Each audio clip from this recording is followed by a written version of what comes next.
Hello YouTube, welcome to the channel. If you get something out of the content that I put up here, I'd really appreciate it if you subscribe and give me a like on these videos. It can make a real difference in the algorithms and how they share content with other channels.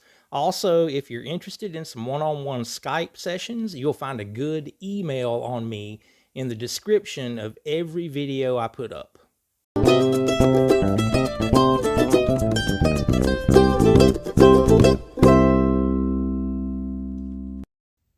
Hey guys, welcome back. You're going to want to stick around. We're doing the Wayne's World of Mandolin sticker challenge again. On the end of this video, I'm going to play something, and the first one in the comments with the correct player and correct song wins the sticker. All right, we're going to jump in today on note identification. I'm going to present you guys with a challenge.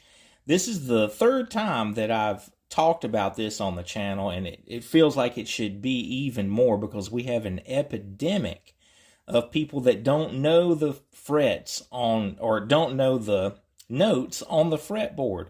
And that's a serious issue because you're not going to be able to apply arpeggios and scales and double stops, any of the devices that we talk about and work so hard to learn in terms of fretboard study are not going to be as useful if you don't have this under your fingers. So my drill with this is something that I think that works really well if we look at 4 notes at a time, and 4 only. I'm going to do a different series of notes today than I did in the past videos, and talk about some ways to rehearse it that we haven't really talked about in the past either. But I'm going to look at, again, a circle of fifths, this time just starting on a D note. If you were playing, one of the improvisational tunes you might encounter would be Sweet Georgia Brown, that might feel like kind of a different brand of improvisation than if you were playing Dear Old Dixie or something like that was hardcore bluegrass, which is still an interesting chord progression to play over, just a completely different articulation. So anyway, that Sweet Georgia Brown would start on a D chord, and it's a circle of fifths kind of tune. D is the 5 to G, G is the 5 to C, C is the 5 to F. So that, and I have a video up about circle of fifths. If you're not following along there, you might want to check it out. But what I'm going to do is find all of the D notes first. I basically have one opportunity to play that note on each string between the nut and the 12th fret. That's all I'm going to look at. So on the 12th, on the G string, that D note would be here. On the 7th fret of the G string, that's a D note. On the D string, I could play open, or I could play the 12th fret. I'm just going to play that note open. A D note on the A string would be the 5th fret, and then a D on the E string would be the 10th fret. You can play these either 4 or 8 times. I prefer to play like 4 times on each note.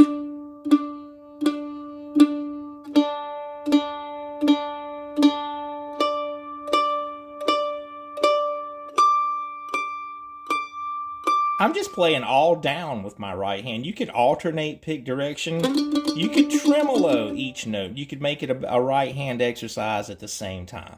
Anyway, I'm going to move on to the next notes, which would be the G's. Starting on an open G string, I'd rather do that than to play the 12th fret. So I'm going to play open. Now the G note on the D string is going to be the 5th fret. 5th fret of the D. Now the 10th fret of the A string, then to the 3rd fret of the E. So I play each of those 4 times.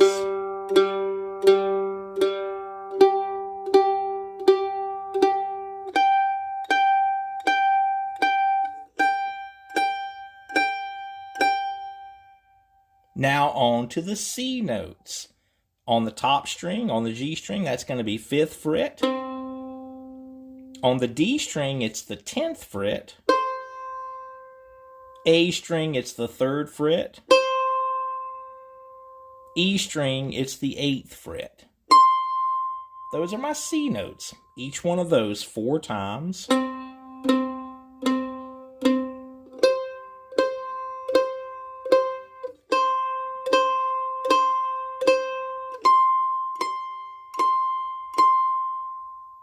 And now the last note would be the Fs. This would be back to the root chord if we are thinking of this kind of as that circle of fifths section on Sweet Georgia Brown.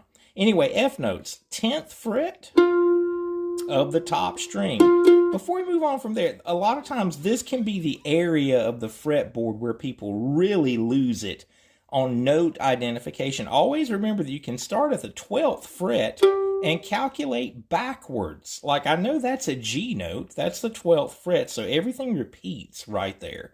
Those note values are the same as the open string. So I can go, instead of thinking of having to work from here all the way up to an F, if I just start at that G and think of it going this direction, going backwards if you wanted to call it that, that's an F note.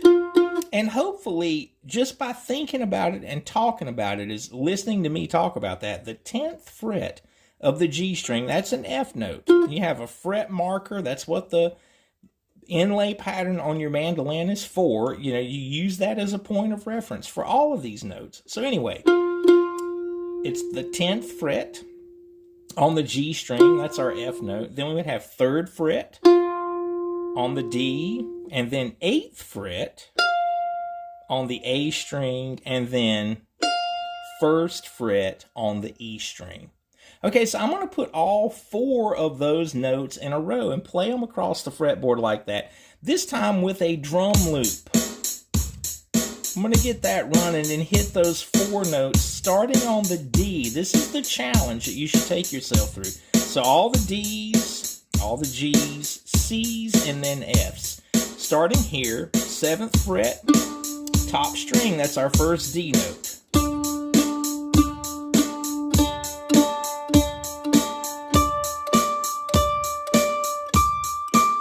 Now the Gs.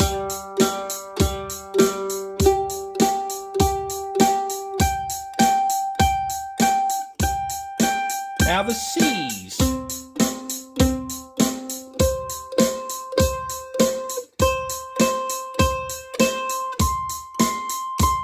Fs.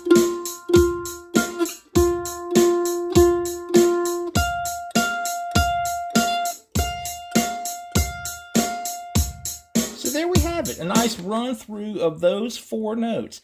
And what this does is so much bigger than the notes that we're looking at today, because that puts points of reference. The same way that we're using that inlay pattern, you know, to find where we need to put our fingers to play those notes, those become points of reference. If you know all of the F notes, okay, there's no half step between E and F. So I could take that information, move it all down a half step, and there would be my E notes.